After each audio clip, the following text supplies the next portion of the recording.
आज इस वीडियो में हम डिस्कस करेंगे पेज नंबर 118 के इंटेक्स क्वेश्चन। क्वेश्चन नंबर 1 है, which of the following has more inertia? A rubber ball and a stone of the same size, B a bicycle and a train, C a 5 rupees coin and a 1 rupee coin.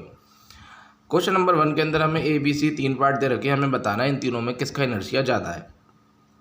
तो जब हमने इस chapter का basic और theory को जब हमने discuss किया था तो वहाँ पर हमने देखा था कि जिसका मास ज़्यादा होता है उसका इनर्शिया ज़्यादा होता है।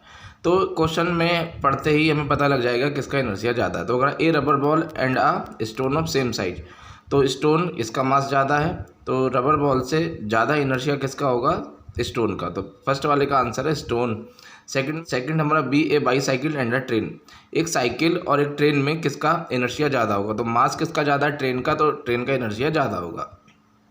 सी ए 5 rupees coin and 1 rupee coin, 1 रुपी और 5 रुपीज़ कॉइन में मास किसका ज़्यादा? 5 रुपी कॉइन में, तो ये 5 रुपी कॉइन का इनर्शिया ज़्यादा होगा। लिख लेते हैं इसका आंसर। ए का साइज है स्टोन, ए का आंसर है स्टोन। बी का आंसर है हमारा train. Stone has more inertia, again train has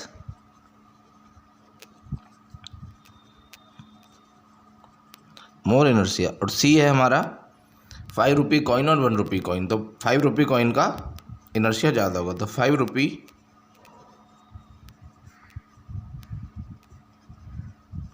has more inertia. तो इनर्शिया को हम उसके मास के ऊपर समझ सकते हैं कि जिसका मास ज़्यादा होगा उसका इनर्शिया ज़्यादा होगा। तो स्टोन। और क्वेश्चन नंबर 2 है, in the following example try to identify the number of times the velocity of the ball changes. A football player kick a football to another player of his team who kick the football towards the goal. The goalkeeper of the opposite team collect the football and kicks it towards a player of his own team. So identify the agent supplying the force in each case. Question number 2 है, उसने दे रखा है कि question number 2 है वो बताना है कि कितने टाइम इस एग्जाम्पल में वेलोसिटी का चेंज हुआ। तो पहली कंडीशन वो करा है, एक फुटबॉल प्लेयर है, उसने एक फुटबॉल को किक किया, उसी सेम फुटबॉल को दूसरे फुटबॉल प्लेयर ने किक किया। किक करने के बाद वो गोलकीपर के पास फुटबॉल पहुंच गई, गोलकीपर ने उस फुटबॉल को पकड़ लिया और वापस से गोलकीपर ने भी उस फुटबॉल को किक किया अपनी टीम के प्लेयर की साइड में। तो हमें बताना है, आइडेंटिफाई करना है कि कितने, हर एक एजेंट का जिसने फोर्स सप्लाई किया फुटबॉल के ऊपर, उसके बारे में हमें बताना है। तो जो वेलोसिटी चेंज हुआ वो 4 टाइम हुआ। कैसे? ये हमारा कोई फुटबॉल है, ये कोई फुटबॉल, ये हमारा कोई प्लेयर है, इस प्लेयर ने इस फुटबॉल को किक किया। जब किक किया तो ये फुटबॉल इसके पास, जब इनिशियली फुटबॉल के पास वेलोसिटी कितनी है? 0। जब इस प्लेयर ने इस फुटबॉल को किक किया तो उसके पास वेलोसिटी कितनी आई? मान लो उसको हम रेड पेन से दिखा देते हैं। यहाँ इसने किया तो कितना, ये प्लेयर हमारा 1 है, इस प्लेयर 1 ने किया तो इसके पास वेलोसिटी आई v। अगेन ये इस साइड में पहुंच गए यहाँ पर फुटबॉल। अब इस फुटबॉल को अगेन दूसरा प्लेयर है, उसने किक किया, इसके पास कुछ वेलोसिटी थी, क्या? v1 मान लेते हैं। अब इसके पास वेलोसिटी कितनी हो गई? v2, फिर इंक्रीज हो गई। यहाँ ये हमारा कोई गोलकीपर खड़ा है, ये फुटबॉल इस गोलकीपर के पास आई और इस गोलकीपर ने इसको कलेक्ट कर लिया, इसको रोक लिया। जब रोक लिया तो इसकी वेलोसिटी यहाँ कितनी हो गई? 0। फिर 0 हो गई। अगेन इस फुटबॉलर ने वापस से इस फुटबॉल को किक किया अपनी टीम के मेंबर के पास, ये फुटबॉल यहाँ आ गई, इसकी वेलोसिटी कितनी है? यहाँ v3 मान लेते हैं, वेलोसिटी हो गई v3 और यहाँ वेलोसिटी कितनी? v4। तो हमने देखा कि जो वेलोसिटी है वो कितने बार चेंज आया वेलोसिटी में? 4 टाइम। और जो एजेंट है, पहले में प्लेयर 1 एजेंट है, दूसरे में प्लेयर 2 एजेंट है और तीसरे में जो है वो गोलकीपर एजेंट है।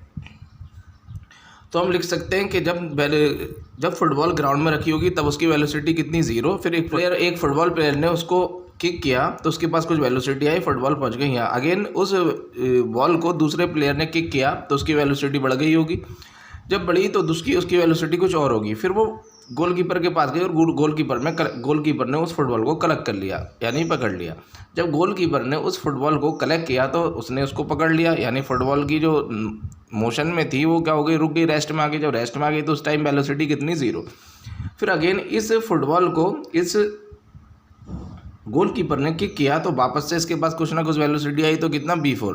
तो जो वेलोसिटी में चेंज आया कितने time, b1 b2 b3 b। Question number 3, explain why some of the leaves may get detach from a tree if we vigorously shake its branch. अगर हम किसी ट्री की ब्रांच को जब हिलाते हैं कंटिन्यूसली तो जो लीव्स होती हैं, जो पत्तियां होती हैं उसकी ब्रांच के ऊपर, वो डिटैच यानी टूट जाती हैं। ये कैसे होता है ये हमें बता लो। ये कोई हमारा ट्री है और इसके ऊपर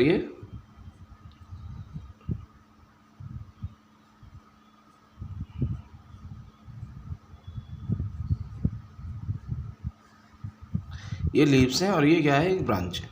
जब हम इसको हिलाते हैं, ये जो लीव्स हैं, ये जो पत्तियां हैं इस पेड़ की, इस ब्रांच के ऊपर जो है, जब हम इसको फोर्स देंगे, जब इसको हिलाएंगे ब्रांच को, तो जब ब्रांच को हिलाएंगे तो ब्रांच तो हिलेगी, ये टहनी तो हिलेगी, लेकिन जो पत्तियां हैं वो जहाँ है वहीं रहेंगी, वो रेस्ट में रहना चाहेंगी। फिर हम हिलाते रहेंगे तो इनके बीच में टू एंड फ्रो का मोशन होता रहेगा। टू एंड फ्रो का मोशन होते होते इनर्शिया की, बिकॉज ऑफ इनर्शिया की वजह से क्या होगा कि कोई भी चीज़ अगर रेस्ट में रहना चाहती है तो वो रेस्ट में रहेगी, और कोई चीज़ अगर मोशन में रहना चाहता है तो वो मोशन में रहेगा। ये क्या है, हमारा इनर्शिया। जब तक हम उस पर कोई एक्सटर्नल फोर्स अप्लाई ना करें। हमने ये रेस्ट में थी, हमने इस पर एक एक्सटर्नल फोर्स अप्लाई किया, ये मोशन में आ गया। जब हम इसको हिलाएंगे तो ये तो मूव कर रहा है, ब्रांच तो हमारा मूव कर रहा है, लेकिन ये जो लीव्स है, लीव्स किस में, रेस्ट में। जब इसको मूव करेंगे तो इधर वाला पार्ट तो इसका हिलेगा, लेकिन ये वाला ऊपर वाला पार्ट नहीं हिलेगा, मोशन करेगा। तो उस कंडीशन में जो अपर पार्ट है लीव्स का वो किस में, मोशन में आ जाएगा, लेकिन ये जो नीचे वाला है वो किस में, हमारा रेस्ट में रहेगा। तो ऐसे बिकॉज ऑफ इनर्शिया की वजह से ये जो लीव्स हैं ये क्या हो जाएंगी, डिटैच यानी टूट जाएंगी, किससे, टहनी से। तो ये हमारा सॉल्यूशन है। Some leaves of a tree get detached when we shake its branches vigorously. This is because when the branches of a tree are shaken, it moves to and fro, but its leaves tend to remain at rest. This is because the inertia of the leaves tend to resist the to and fro motion. Due to this reason, the leaves fall down from the tree when shaken vigorously. Question number 4. Why do you fall in the forward direction when a moving bus brakes to a stop and fall backwards when it accelerates from rest? Question है, जब कोई person किसी बस में travel करता है तो जो मूविंग बस होती है, जब उस पर ब्रेक मारते हैं तो कोई पर्सन है वो किधर, फॉरवर्ड डायरेक्शन में जाता है। और जब रुकी हुई बस को जब बस रेस्ट में होती है, जब उसको एक्सेलरेट करके मोशन में लाया जाता है तो जो पर्सन उसके अंदर होता है वो बैकवर्ड डायरेक्शन में फॉल करता है, गिरता है। ये हमें बताना है ऐसा क्यों होता है। ये इसलिए होता है, मान लो ये हमारी बस है और इस बस के अंदर कोई पर्सन, ये है कोई पर्सन इसके अंदर क्या कर रहा है, इसके अंदर ट्रैवल कर रहा है। अब ये बस जब मोशन में आएगी, मोशन में यानी मूव कर रही है, जब इसके ऊपर ब्रेक अप्लाई होगा तो जब बस मूव कर रही है तो बस के साथ ये जो पर्सन है वो भी मूव कर रहा है। जब पर्सन ये मूव कर रहा है बस के साथ तो ये भी मोशन में है बस भी, और ये जो पर्सन है इसके अंदर वो भी मोशन में। जब बस के ऊपर जब बस ब्रेक अप्लाई होगा बस के ऊपर तो बस रेस्ट में आ जाएगी। तो जो नीचे वाला एरिया है बस के साथ ये भी रेस्ट में आ जाएगा, लेकिन ये जो ऊपर वाला एरिया है, ऊपर वाला जो पार्ट है वो किस में, मोशन में। तो ये मोशन में है, तो जब ब्रेक अप्लाई होगा तो नीचे वाला जो एरिया है वो तो किस में आ गया, रेस्ट में आ गया, लेकिन ऊपर वाला मोशन में रहा। जब मोशन में रहा तो जब ब्रेक अप्लाई किया तो नीचे वाला एरिया तो रुक जाएगा, लेकिन आगे वाला एरिया किधर जाएगा, आगे की साइड में जाएगा। सेम एग्जाम्पल ऐसे ही रहेगा।